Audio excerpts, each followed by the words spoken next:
ரமலான் எங்களுக்கு போதிக்கின்ற மிக முக்கியமான பாடம், நோன்பில் யாரும் பொய் சொல்ல முடியாது என்பதுதான். யாரும் பகட்டுக்காக, பார்வைக்காக, முகஸ்துதிக்காகவெல்லாம் நோன்பு நோன்பது கிடையாது. இந்த உணர்வு எங்களுக்கு நோன்பு முழுக்க இருக்கும். யாரும் இல்லாத சந்தர்ப்பத்தில் எவ்வளவு தாகமாக இருந்தாலும் பசியோடு இருந்தாலும் நாங்கள் ஒரு மிடர் நீரை கூட அருந்த மாட்டோம். நோன்பு திறப்பதற்கு அரை நேரம் தான் இருக்கிறது என்றாலும் எச்சந்தர்ப்பத்திலும் நாங்கள் உணவு உட்கொள்ளவோ அல்லது ஏனைய காரியங்களில் ஈடுபடவோ மாட்டோம். அது எங்களுக்குள் இருக்கக்கூடிய ஒரு உள்ளுணர்வு. அதுதான் நோன்பினுடைய பிரதான இலக்கு. நோன்பு இந்த உணர்வை ஒட்டுமொத்த வாழ்விலும் கொண்டு வர வேண்டும் என்பதுதான் அதனுடைய மிகவும் கூரிய இலக்கு.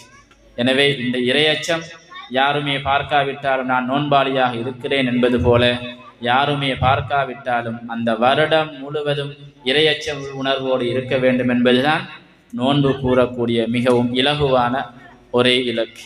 எனவே அந்த இலக்கை அடைந்து கொள்வதற்கு அல்லாஹு தாலா நம் அனைவருக்கும் அருள் பாலிக்க வேண்டும் என்று வேண்டி இந்நிகழ்வை ஏற்பாடு செய்த அத்துணை நபர்களுக்கும் நன்றி கூறி விடைபெறுகிறேன். வாஹிரு தஅவானா அல்ஹம்துலில்லாஹி ரப்பில் ஆலமீன். வஸ்ஸலாமு அலைக்கும் வரஹ்மத்துல்லாஹி வபரகாத்துஹு.